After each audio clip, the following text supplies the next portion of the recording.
It was supposed to be the perfect Christmas, the kind I had always dreamed about when I was younger. Snow gently covered the streets outside our warm little house in Ohio. Inside, our home was filled with the soft glow of the tree lights and the smells of freshly baked cookies and roasted turkey. Our 2 children, Ethan and Lily, were wrapped in their pajamas, eagerly waiting for Santa's arrival, their little faces pressed against the window, hoping for a glimpse of reindeer in the sky.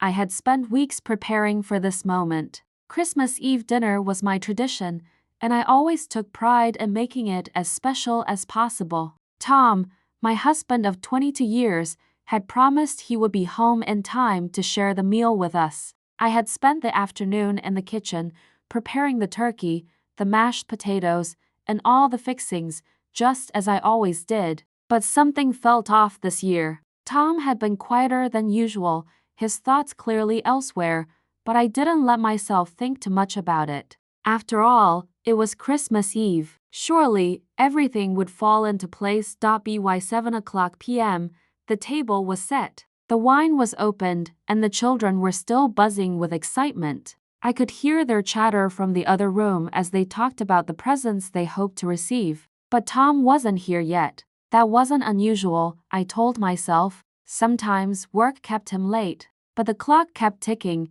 and I couldn't ignore the growing tension in my chest. He had promised he'd be home. This wasn't like him. At 7:45, I sent him a text. "Dinner's ready. We're waiting for you." I hit send and waited. A minute passed. 2 minutes. Nothing. I took a deep breath and called him. The phone rang 3 times before it went to voicemail. I left a message, keeping my voice calm, though I could feel the irritation rising in me. "Tom, where are you? The kids are waiting for you." Still no answer.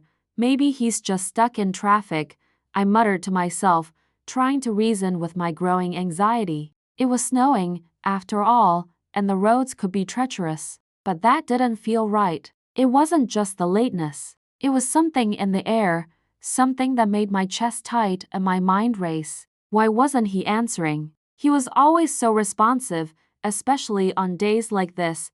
The minutes ticked by, and still no word from him.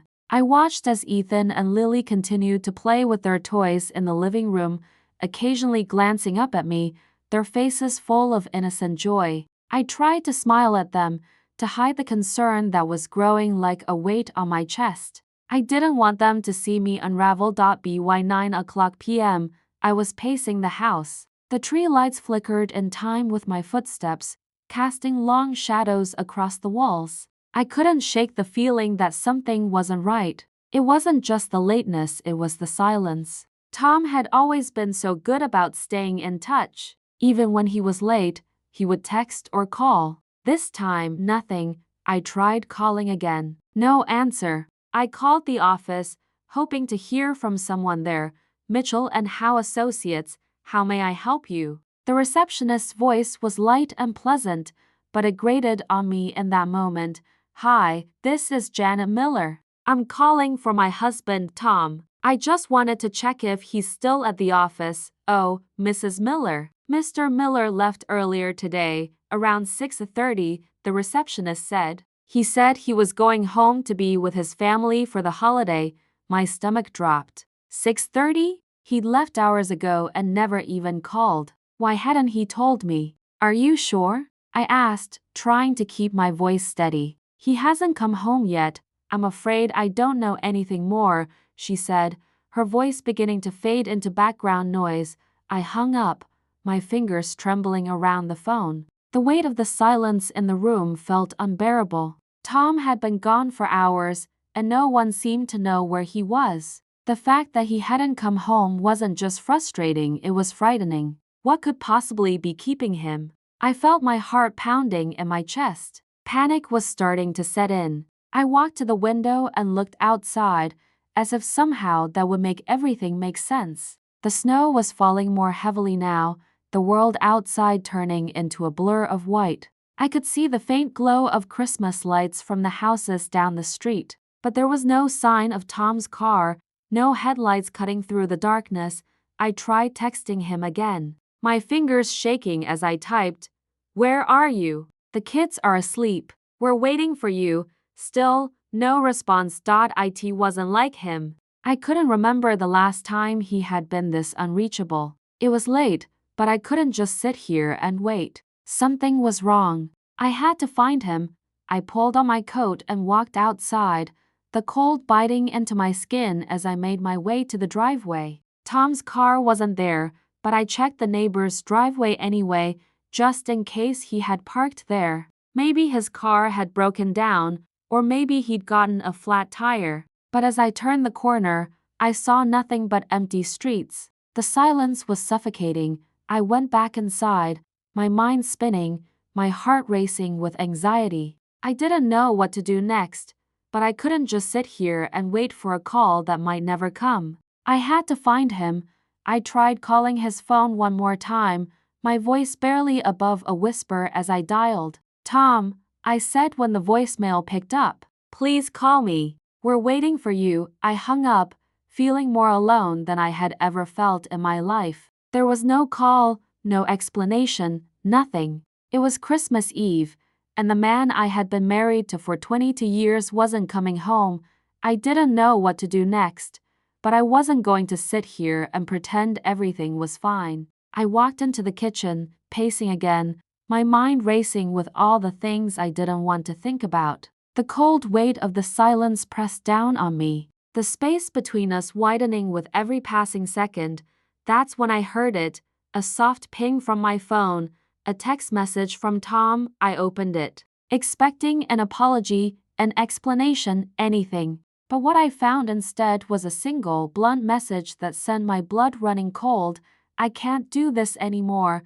The room swam before me. I couldn't breathe. The message from Tom, those 5 simple words, "I can't do this anymore," echoed in my mind like a death knell. I stared at the screen for what felt like an eternity, but the words didn't change. There was nothing more. No explanation. No reasoning. Just the cold finality of his departure. It was as though I had been punched in the gut, and I couldn't breathe. It didn't make sense. I couldn't wrap my mind around it. Why? Why now? On Christmas Eve, of all nights? I felt a sudden rush of tears, but I held them back. Not yet. Not in front of the kids. Ethan and Lily were still asleep, blissfully unaware that their world was about to collapse. I couldn't let them see me fall apart. Not tonight. Not on Christmas. I glanced around the living room, where the remnants of our celebration were still scattered about. The tree twinkled softly in the corner, and the stockings hung by the fireplace, full of promises we had made to each other over the years. My hands trembled as I wiped the tears from my eyes and tried to focus. I needed to think. I couldn't just sit here and wallow in confusion. The silence was deafening as I paced the living room. My phone still lay in my hand, but I couldn't look at it any longer. The unanswered calls, the missed texts, it was all too much. I couldn't bear it. I felt like I was losing control of everything I had known. My marriage, my family, the life we had built together, but I had to face it. Tom wasn't coming back. That much was clear now. I needed to understand why, to find out what had led him to this point. I wasn't just going to sit here and let him walk away without answers. I wasn't going to let this happen to me without knowing the truth. I moved toward the hallway, my mind racing with thoughts of where to start. The bedroom. I had to go there first. Maybe there was something, anything that could explain what had happened. I had always trusted Tom, believed in our relationship, but something had shifted recently. I had noticed it in his behavior, the way he had withdrawn, but I had pushed it aside, telling myself it was just stress, work, the usual things. I never imagined it could lead to this. As I walked toward the bedroom, I felt a chill crawl up my spine. It wasn't the cold of the night, but the coldness of uncertainty. What had happened to the man I had married? What was I missing? I stood in front of the bedroom door for a long moment, my hand hovering over the handle. I wasn't sure if I was ready to face whatever I might find, but I knew I had no choice. The truth was waiting for me behind that door, and I had to find it. I pushed the door open slowly, stepping into the room. The bed was perfectly made, just as I had left it before I went downstairs earlier. The sheets were smooth, the pillows fluffed, but something was different. I could feel it in the air, the heavy weight of absence. I walked to Tom's side of the bed, my heart pounding in my chest. His side was untouched. I noticed the small things, the watch he always took off before bed, still sitting on the nightstand, and the book he had been reading, left open on the edge of the bed. Nothing seemed out of place, but the absence of him felt unbearable. I moved toward his dresser next, my hands shaking as I opened the drawers. I wasn't sure what I was looking for, but I needed to see if there was anything that might explain what had happened. There was nothing unusual at first. Clothes, toiletries, the usual things. But then, near the bottom of the drawer, I found something that made my heart stop. A letter. It was folded neatly, the edges crisp, and it was addressed to me. My name, written in Tom's familiar handwriting, stared back at me. I felt my breath catch in my throat. What could this be? My mind raced as I pulled it from the drawer, slowly unfolding it. There was no return address, no clue as to why Tom had left it there. Just a single sheet of paper. I read it, and as I did, my world began to crumble around me. The letter was short, but it was all I needed to understand the depth of Tom's betrayal.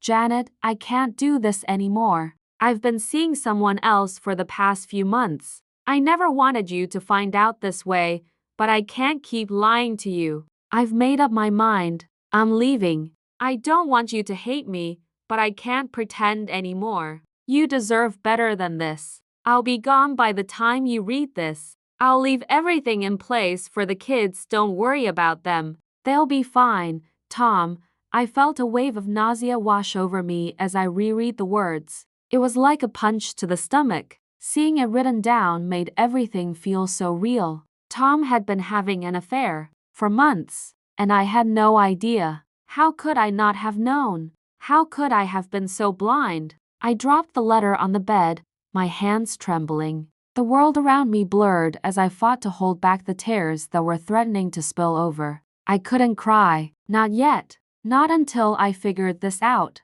I needed answers. I needed to understand how this had happened.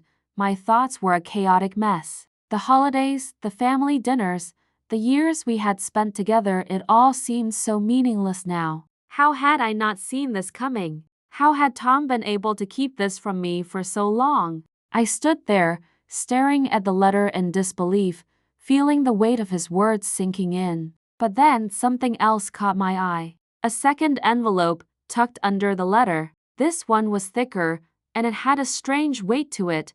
I picked it up, curiosity overcoming me. My hands shook as I opened it, my heart pounding in my chest. What more could there possibly be? Inside the envelope was a document, something official. My eyes scanned the page quickly, and then it hit me. It was a legal document, a divorce agreement. My breath caught in my throat as I read through it. Tom had already made arrangements to leave. He had hired a lawyer, and the divorce was already in progress. It was clear he had planned this for months, preparing everything while I had been oblivious. I felt a mixture of shock and fury rising inside me. This wasn't just an affair. It was a betrayal on a scale I had never imagined. He had been planning this for months, making all the arrangements behind my back while I had been none the wiser. I stumbled back, my head spinning. The room felt smaller, more suffocating, as though the walls were closing in around me. Everything I had known, everything I had trusted, had been shattered in a single night. But as I stood there, alone in the silence of the room, one thing was clear. I wasn't going to let this end without a fight. I had to get the answers I deserved. I couldn't just let him walk away like this. The days following Christmas were a blur. The house, once filled with the sounds of children's laughter and the festive hum of holiday music, now stood in eerie silence. Ethan and Lily went back to school, their faces blank with confusion. I tried my best to keep things normal for them, but it was clear that something was wrong. I could see it in their eyes, the way they hesitated to ask where Daddy was. I couldn't keep up the act anymore. It was impossible. I needed answers, and I couldn't let Tom's betrayal ruin me completely. The letter he had left behind, along with the divorce papers, had opened a wound so deep that every time I thought about it, I felt the sting. His words replayed in my mind. I've been seeing someone else for the past few months. I hadn't let myself think about that part much until now. I had to know who she was. I had to know why she was more important than me. Why she was worth throwing away everything we had built. For the first time since I had found the letter, I found myself sitting in front of the phone, staring at the contact list for the law office where Tom had arranged his divorce. The lawyer who had been handling the process, Peter Owens, seemed like the first logical person to speak to. Maybe he knew more than what was written in the letter, or perhaps there was something in the paperwork he could give me that might shed light on the situation. I didn't waste any time. I dialed the number. The phone rang twice before a woman answered. Mitchell and Howe Associates, how may I help you? Hi, this is Janet Miller. I'm calling for Peter Owens. I believe he's been handling my husband's divorce proceedings. I'll transfer you now.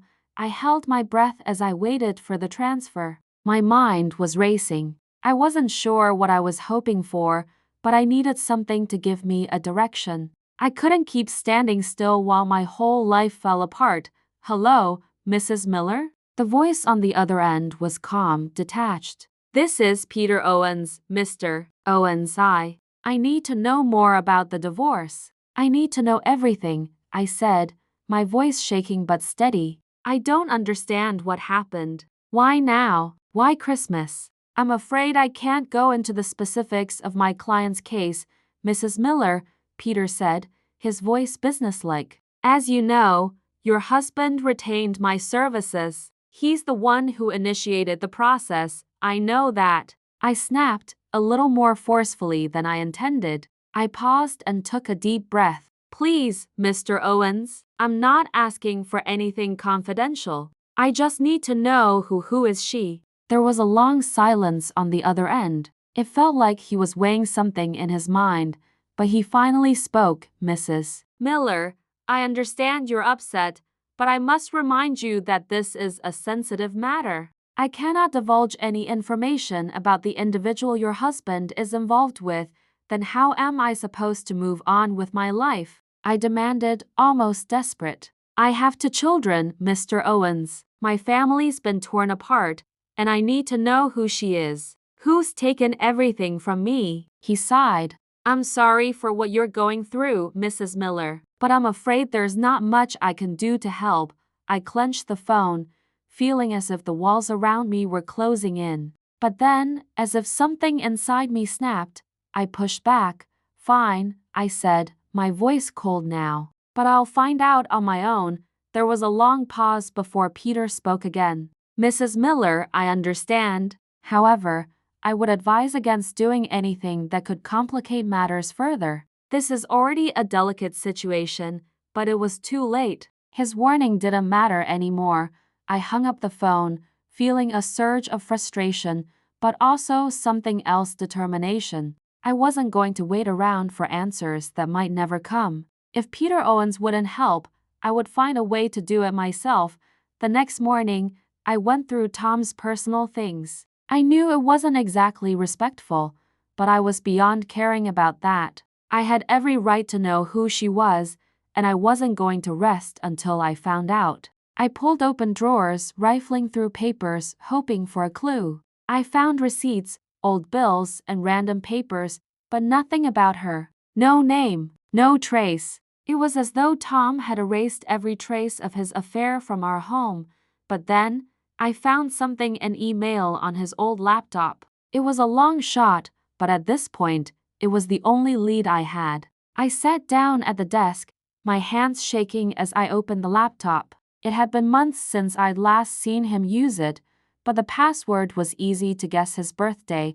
I logged in and scrolled through his emails. Most of them were mundane work correspondence, reminders, and junk mail. But then, I saw one that made my blood run cold. The subject line was simple: dinner tonight? It was dated 2 days before Christmas. I opened it quickly, praying I was wrong, but I wasn't. Hey, I'll pick you up at 7:30. We'll go to that new Italian place you love. Can't wait to see you tonight. Tom, my heart sank. This was it. She was real. She existed. Tom had been seeing someone else, and he was planning dinners with her while I was preparing for the holidays. I felt a mixture of anger and devastation. The tears came again, but this time, I let them fall. I couldn't hold it in anymore. Who was she? This woman who had torn my life apart? I couldn't let it go. I had to know. I didn't know how long I sat there, staring at that email, but eventually, I forced myself to focus. The woman's name wasn't in the email, but the restaurant was. I recognized it immediately. Luigi's Trattoria, the place Tom had always said he wanted to go to but never had the chance. I couldn't let this go. I had to find out more about her. I called the restaurant, trying to keep my voice steady. Hi, this is Janet Miller. I was wondering if you could help me with something. The voice on the other end was friendly, but cautious. Of course, ma'am. How can I assist you? I'm looking for information about a reservation my husband, Tom Miller, made for December 23rd. Do you have that in your records? There was a slight pause, and then the voice replied, I'm afraid I can't give out specific reservation details, but I can tell you that we do keep a log of past bookings. Would you like me to check for you? Yes, please, I said. My heart racing. It felt like an eternity, but finally, the voice came back on the line. Ma'am, I'm sorry to inform you, but Mr. Miller's reservation was under a different name. My stomach dropped. What name? I demanded. The voice hesitated. I'm afraid I can't disclose that information. Company policy. I slammed the phone down in frustration, but my mind was racing. I couldn't stop now. Whoever she was getting closer to taking everything I had left. I was going to find out who she was, and when I did, there would be no going back. The hours dragged on after the phone call with the restaurant. My frustration burned through every fiber of my being. Every new piece of information, every new clue, led me to a dead end. But the thought of giving up, of letting Tom, his betrayal, and the woman who had taken everything from me win, was something I refused to entertain. I had to know. I had to find her. I spent the next day in a haze, trying to piece together every detail I had, every lead I could follow. The email from Tom, the dinner reservation, the vague name he had used, everything was a puzzle, and I was desperate to put the pieces together. I thought back to our life, all the things I had missed, the signs I had ignored. Had I been too blind to see it? Or had he been so careful in his lies? I couldn't wait any longer. I knew I had to find her. Whoever she was, she had to be out there somewhere. I wasn't going to sit here in limbo while my whole world fell apart. I started with the most obvious lead, Luigi's Trattoria. I called again, but this time I wasn't going to ask for a reservation. I was going to get the answers I needed. The woman who had answered the phone before was polite, but I didn't think she'd be of much help. I needed to go there in person and see if I could find any sign of this woman who had stolen my husband away from me. I dressed quickly, my mind already racing with thoughts of what I might find. The cold air outside hit me as soon as I stepped onto the porch. I pulled my coat tighter around my body and made my way to the car. The drive to the restaurant felt long, though it was only 15 minutes away. Every light that passed, every stop sign, seemed to drag on longer than it should have. By the time I arrived, I was trembling. I couldn't explain it. Fear, anger, a mix of both. Luigi's Trattoria was quiet when I entered. It was a cozy place, warm and intimate, with soft lighting and the scent of garlic and herbs filling the air. The hostess at the front smiled as I walked in, but I could see the recognition in her eyes as I approached. Hi, I said, forcing myself to sound calm, even though my insides were in turmoil. I'm looking for some information about a reservation made by a man named Tom Miller. I know it's a little odd, but it's important. She hesitated for a moment, and I saw her glance toward the back, as if weighing her options. I'm sorry, ma'am, but we really can't share that information.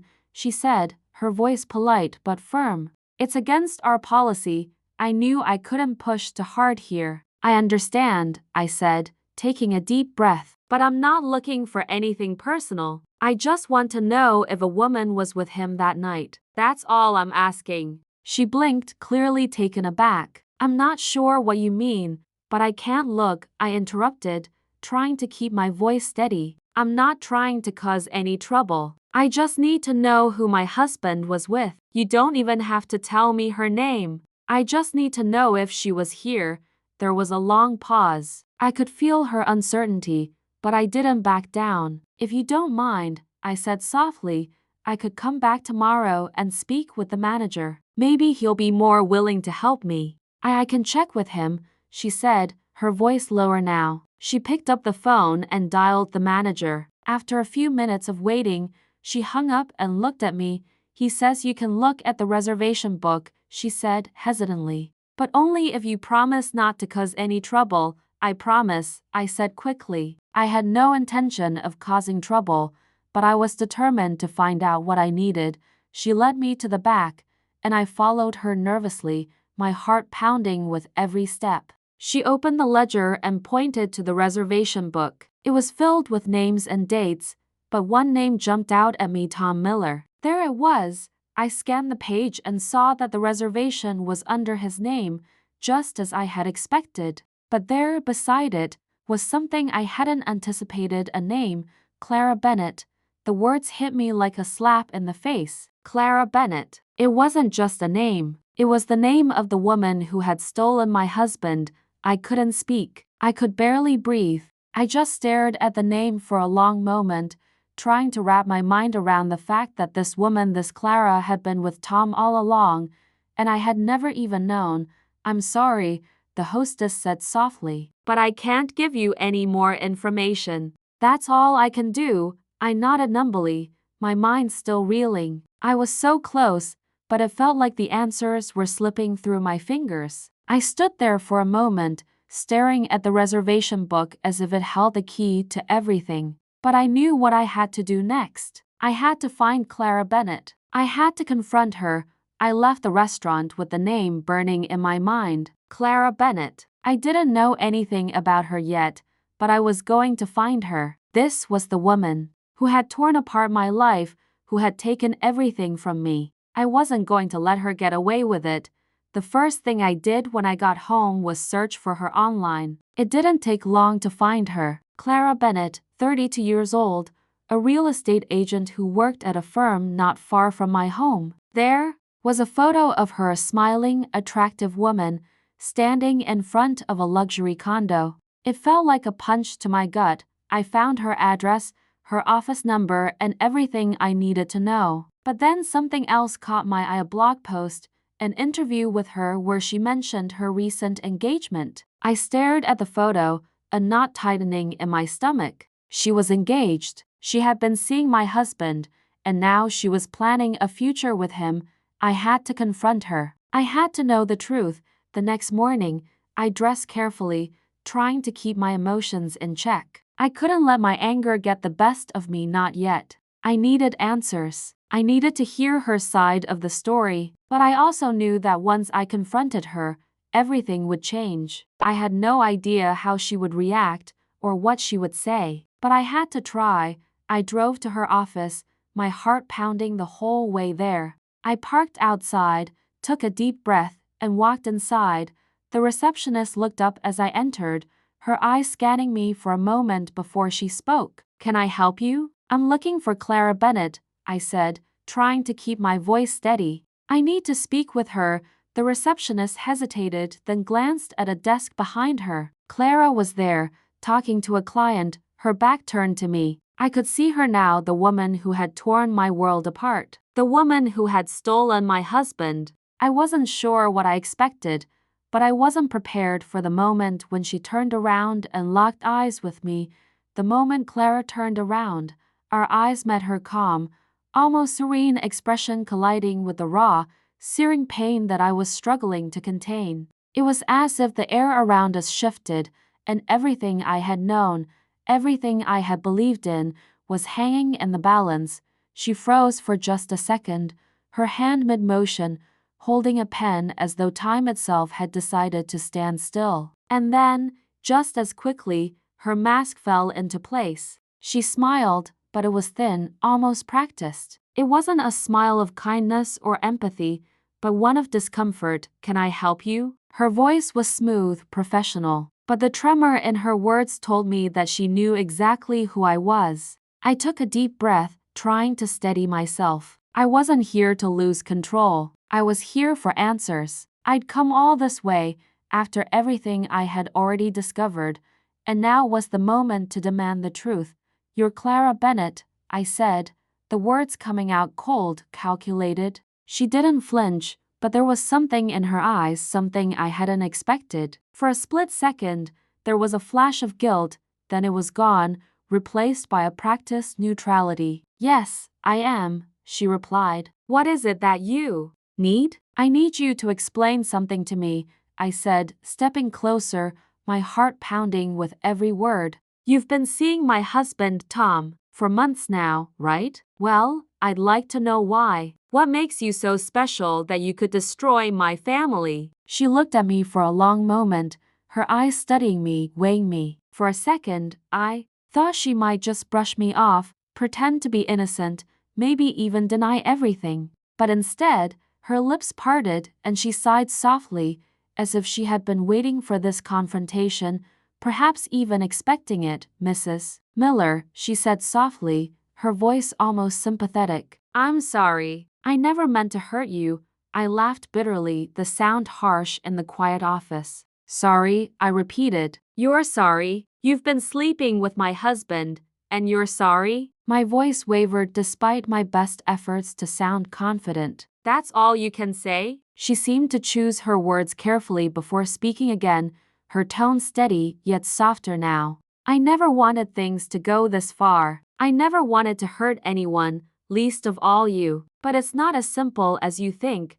"Not as simple?" I echoed, my frustration boiling over. "You're telling me that you didn't know what you were doing? That you didn't know he was married with children?" Clara didn't answer right away. Instead, she lowered her gaze, almost as if she were gathering the strength to say something more. I could see that she wasn't entirely the enemy I had built her up to be in my mind. There was something more complicated beneath the surface, something that I wasn't prepared for. "I didn't know at first," she said quietly, almost in a whisper, the words catching in her throat. "At least, not at the beginning. Tom and I met through work. I didn't know he was married when it started. He told me about you, but he said things weren't going well, that you were distant, that you didn't understand him anymore. I didn't want to believe it at first, but when he told me he was unhappy," her voice trailed off, her eyes moving away from mine for a brief second.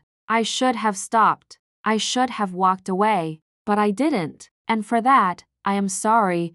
The words hung in the air between us, thick and suffocating. I could feel the anger inside me churn, but something else was starting to creep in, an understanding, one I wasn't sure I wanted to have. This wasn't just some callous affair. It was the result of years of Tom's own dissatisfaction, his own choices. And Clara, though not innocent, had been just as much a victim of his manipulation as I had.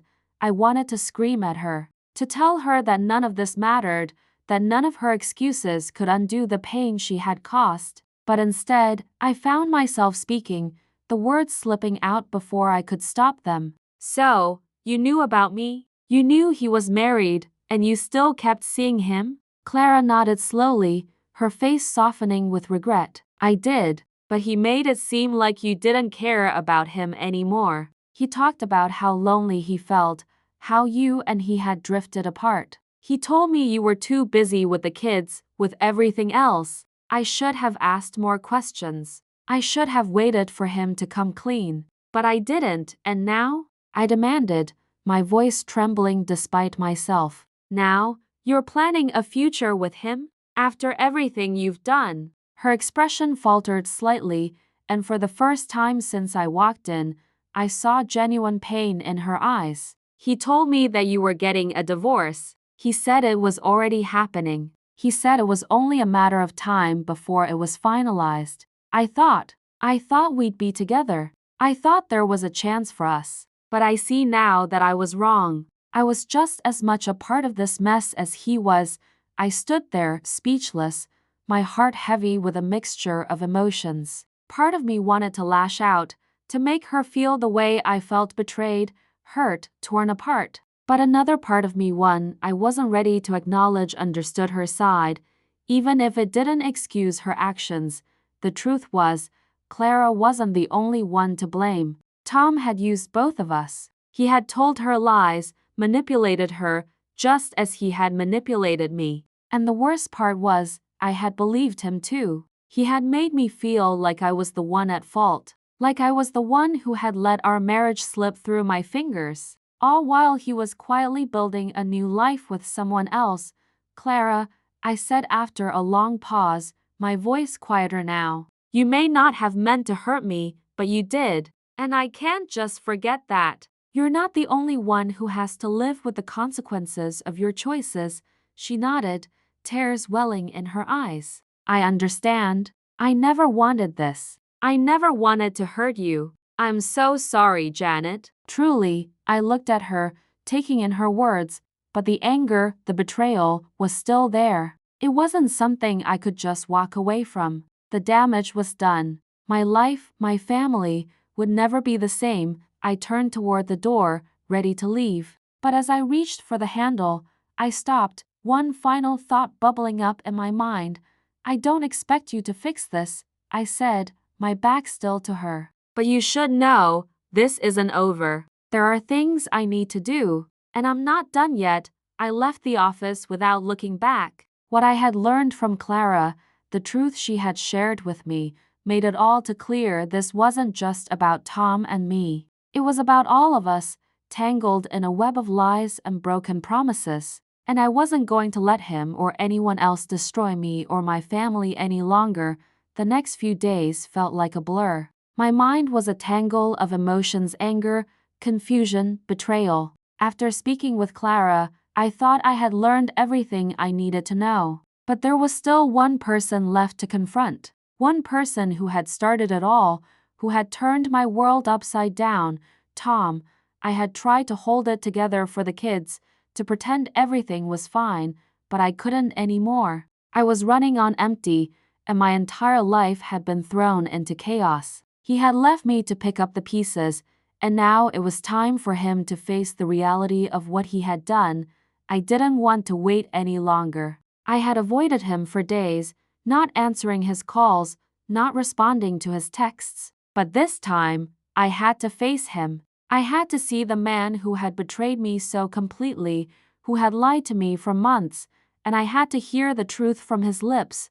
I stood in front of the mirror, my hands shaking as I tried to steady my breath. I hadn't felt this way in years, vulnerable, exposed, unsure of myself. But I had no choice. I couldn't go on pretending, not when I had already discovered so much. I was done hiding.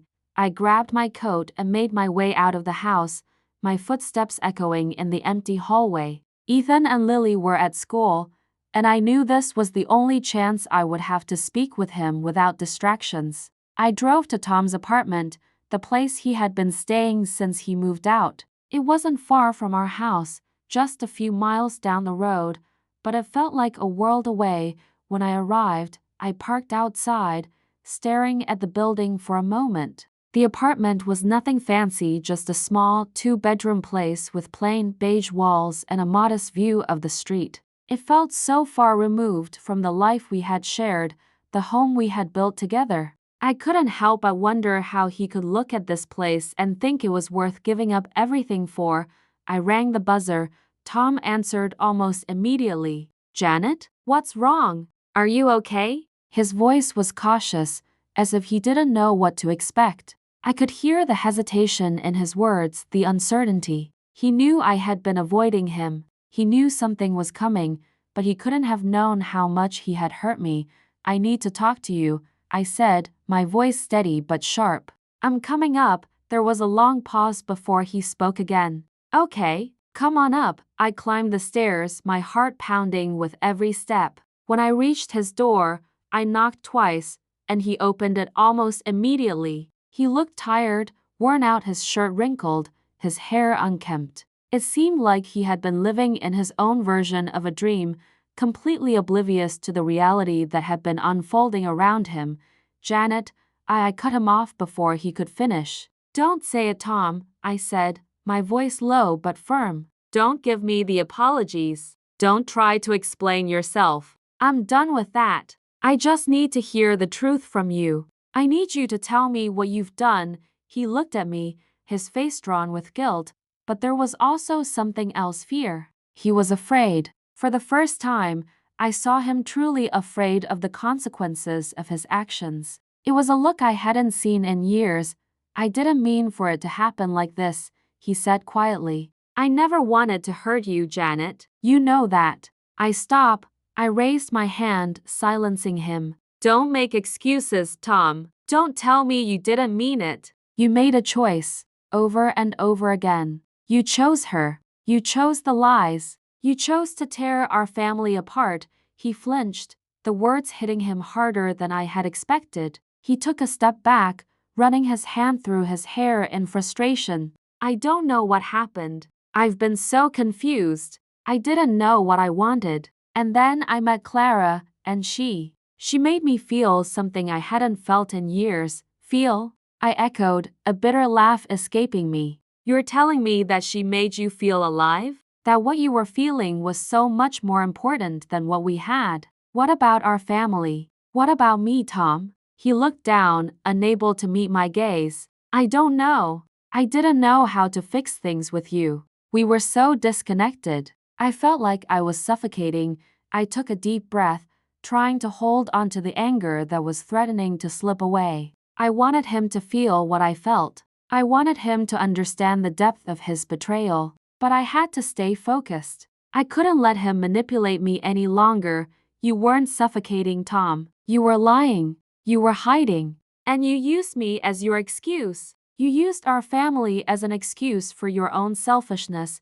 I stepped closer, my voice growing louder. "And now, look where we are. You've destroyed everything. You've lost your family, and for what? A woman who's just as lost as you are." He shook his head, the weight of my words sinking in. "I didn't want to lose you. I didn't want this. But I couldn't keep pretending. I couldn't keep lying to you, to myself, and now you're going to tell me that it's over?" I asked, my voice filled with disbelief. "You're going to tell me that everything is just going to go back to the way it was? That this was some kind of mistake?" He didn't answer. Instead, he stood there, his eyes filled with shame. And for the first time, I saw something else, something real. The man I had loved, the man I thought I knew, was still in there somewhere. But the damage had been done. I couldn't unsee what he had done, couldn't erase the months of lies that had brought us to this point. "I don't know how to fix this," Tom said, his voice breaking. "I don't know what to do anymore. But I do know one thing: I love you. And I always have." "Love?" I whispered. "You don't know what love is. If you did, you wouldn't have done this to me." "To us." He looked at me, his face pleading, but I couldn't look back. I had given him everything, and he had thrown it away. It was too late for apologies. "I'm done, Tom," I said, my voice steady now, final. "You've made your choice, and I've made mine." I turned and walked out of the apartment, not looking back. I didn't need to hear any more. The truth was laid bare now, and I had nothing left to say to him. The days after my confrontation with Tom were a blur, but there was a quiet clarity in the chaos. I had made my decision. I wasn't going to stay in a marriage built on lies and betrayal. I couldn't live in the shadow of someone who had chosen to destroy everything we had for something someone else, but moving forward wasn't easy. Nothing about it was. I had spent more than 2 decades with Tom, building a life together, raising our children. How do you walk away from that? How do you suddenly shift from wife and partner to someone who has to redefine herself, her future? The truth was, I didn't know. I didn't have all the answers. But for the first time in a long while, I felt like I was in control of my own story, The kids, Ethan and Lily, were the hardest part. I had to explain to them, in a way that they would understand, that Daddy wasn't coming back, that the life we had built as a family was changing. It wasn't the Christmas they had expected, but as I sat with them, their wide eyes filled with confusion and sadness, I realized something. I was their stability now. They were watching me to see how I would handle this. They would take their cues from me. I had no illusions about the road ahead. There were still moments of doubt, moments when I felt like the weight of it all was going to crush me. But every day, I took small steps towards something new, something better. One of those steps was finally meeting with a lawyer. I had put it off for far too long, not wanting to face the cold, hard realities of divorce, of division. But Tom's betrayal had forced my hand. I had to protect my children, my future, and my own peace of mind. The law firm I visited wasn't a flashy one, but it felt real. It felt like they had done this before, and that's exactly what I needed. The lawyer, Linda, was kind, but there was a sharp professionalism about her that made me realize how serious this all was. Mrs. Miller, she began. After I explained my situation, I understand that this is a difficult time, but you need to know that this won't be a simple divorce. There will be assets to divide, custody to determine, and unfortunately, emotions to deal with. If Tom is unwilling to be cooperative, we may end up in a drawn-out legal battle.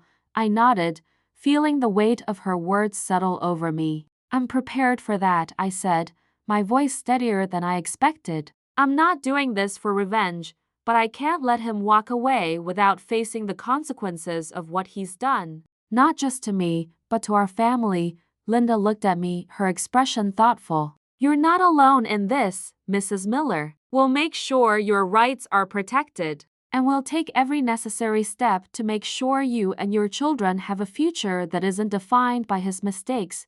The next few weeks were a whirlwind of paperwork, meetings, and long nights. There were moments when I wanted to give up, when I felt like I couldn't do it anymore. But then I thought of Ethan and Lily, and the strength they had shown, even when they didn't fully understand what was happening. If they could stay strong, so could I.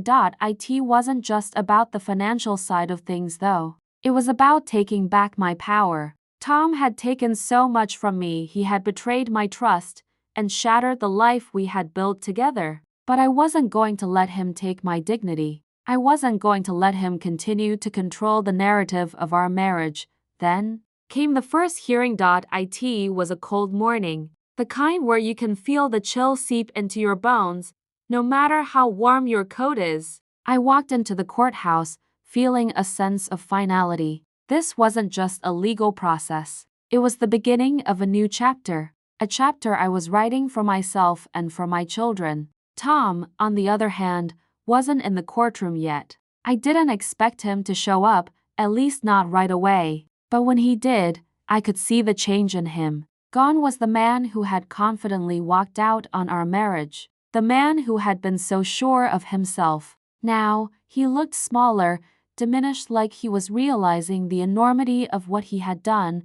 The judge called the proceedings to order, and I sat quietly, waiting for my lawyer to speak. The words were familiar, but they felt surreal. My life was being divided in that room, a process I never thought I'd have to endure. But I wasn't afraid. Not anymore. Then, the unexpected happened. During the proceedings, Tom's lawyer presented an offer, one that left me reeling.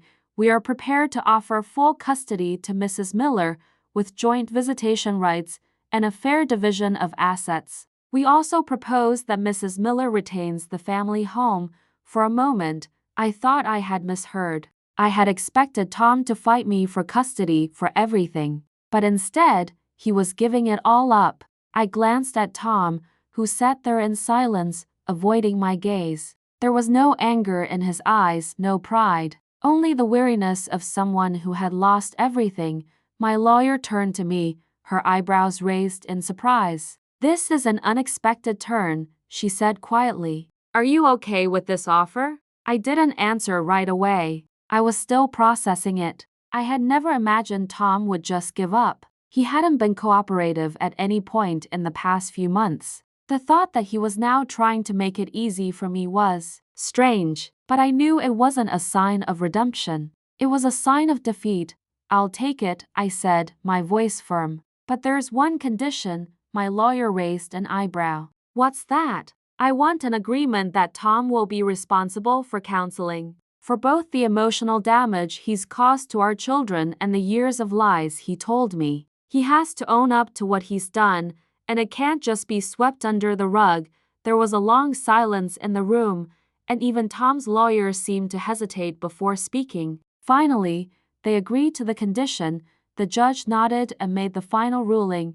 Full custody granted to me, the house remained ours, and Tom was ordered to attend counseling. The divorce was final. As I walked out of the courtroom, I felt a strange sense of relief. This wasn't the end of everything, but it was the beginning of a new chapter, one where I could rebuild, one where I could start fresh. I had my children, I had my strength, and most importantly, I had my peace. The days after the court ruling felt like a slow, steady release from the grip of the past. I had spent so many months tangled in confusion and heartbreak, but now there was a lightness to my steps, a sense of freedom I hadn't felt in years. I had walked into that courtroom uncertain, but I left with clarity. Tom had agreed to the terms: custody, division of assets, and counseling. It was the closest thing to closure I could have asked for. The children were adjusting to the new normal, their sadness slowly giving way to the routine of their days. Ethan and Lily seemed to sense that something had changed. There were moments of quiet, moments when the absence of their father was the loudest thing in the room. But they were resilient. They had been through so much, and though it was hard, I knew they would be okay. It wasn't easy though. There were days when the weight of everything, of what Tom had done, of the life I had lost, would settle in my chest, and it felt like I couldn't breathe. But those days were becoming fewer and farther between. I had to remind myself that I wasn't broken, that I was still whole, even if it didn't feel that way sometimes. The house was quiet now. The laughter of the kids was still there, but there was no longer the constant hum of arguments or the undercurrent of tension. I didn't realize how much I had been living in the shadow of Tom's lies until they were no longer there to cast them. The silence was strange, but it was peaceful. I focused on the small things: grocery shopping, school projects, dinner preparations. The mundane tasks that made up my day felt comforting. There was something grounding in routine, something reassuring in knowing that I could do it on my own. One evening, as I sat at the kitchen table, my fingers wrapped around a warm mug of tea, I found myself staring at the family photo on the wall. It was from a summer vacation we had taken years ago. Tom, me, the kids, all smiling, all happy. I hadn't really looked at that photo since the separation. It had always felt too painful, too full of the before, but that evening, I didn't feel sadness when I looked at it. I felt okay, not happy, but okay. I had made it through the storm, and for the first time, I realized that I didn't need to cling to that version of my family anymore. I couldn't change the past. I couldn't undo what Tom had done or erase the pain I had felt, but I could control the future. And as I thought about it, a sense of determination filled me. This was my life now, and I was going to live it. I was going to make the choices that were right for me and for my children. As the weeks passed, I started to do things I had put off for years, things I had always dreamed of but never had the time or the courage to pursue. I signed up for a writing class, something I had always wanted to do. I started volunteering at a local shelter, finding fulfillment in helping others who had been through struggles of their own. Slowly, I was rediscovering parts of myself that I had forgotten, parts that had been buried under years of neglect and hurt.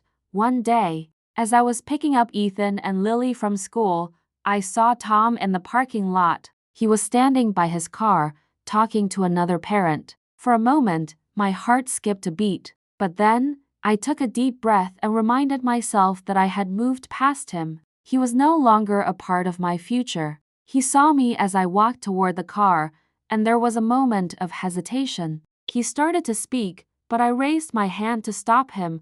"Tom," I said, my voice calm but firm, "I'm not angry anymore. I'm just done. I'm moving forward." He nodded, his eyes tired but sincere. "I know," he said quietly. "I'm sorry. I'm sorry for everything I've done." I didn't say anything else. There was nothing left to say. We had both made our choices, and I had made mine. As I drove away, I felt lighter than I had in months. I wasn't holding on to any anger anymore. I had let go. I had to, for my sake, and for the sake of my children. That night, after the kids were in bed, I sat in the living room with a glass of wine, staring out the window. The world outside was dark, but there was a stillness to it that felt right. I wasn't sure what the future held, but I knew one thing for certain. It was mine to shape. The road ahead wouldn't be easy, and there would be times when I stumbled, but I was stronger than I had ever realized. I had made it through the hardest part. I wasn't defined by what had happened to me. I wasn't defined by Tom's betrayal or by the hurt I had carried. I was defined by my choices, my strength, and my ability to keep moving forward. And in that moment, I knew I was going to be okay. Next, life moves on. The past will always be a part of me, but I've learned that sometimes the hardest battles lead to the most beautiful new beginnings. Author's note: this story is one of redemption and resilience. Janet's journey shows that even in the face of deep betrayal, one can find strength, rebuild, and redefine their life. Tom's actions were the catalyst for Janet's transformation, but it is her ability to move forward that makes the story truly powerful. Sometimes the hardest battles bring the greatest rewards.